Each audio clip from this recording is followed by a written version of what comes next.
Sanibona noyingane zakwethu, ake nginibelele phinde futhi nginamukele kuyona i-channel ehamba phambili e-Radio Inkese. Lami igama ngumveze ngintuthuka Khumalo bathi la sibona amagumede. Mawuthi mhlawumbe usemusha ngana kwethu ke ngizophinde ngicela enze sure ukuthi uyasubscribe, ungakhohlwa ukucomment nokulike nokushare.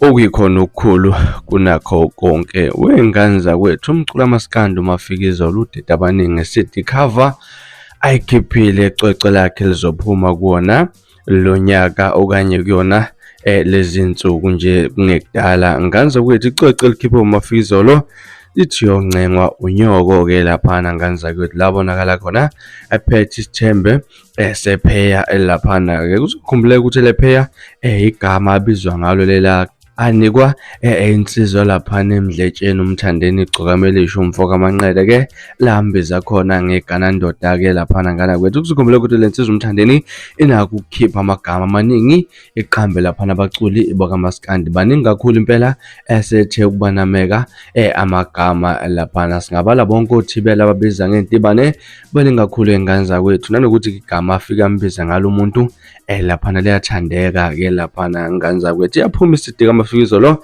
laphana extended play EP kunensuku zakudala ke laphana isihloko sithi uyoncengwa unyoka la kade khona ke ephethe ipheya. Ngazi ingane zakwethu mhlawumbe ngakuthini okwakuhlaziya mangabe uhlaziya le album okanye lesi sithombe sifakwe umafika izolo ukuthi ke chaza ukuthini kanjalo futhi nanesihloko ke sale album sithini ngana kwethu. Hlala phana comment section ke ngizolwa kuvo nje mina ngalolu daba. Mina ngilasibona ingane zakwethu ngisathi shwi kancane kodwa futhi ngiyakuthembisa ukuthi ngiyabuya futhi nezinye izindaba sengiphethe ezinye ezilandelayo ku video elandelayo. Kwakho usiphathe kahle ube nosuku lumnandi ngithanda khona.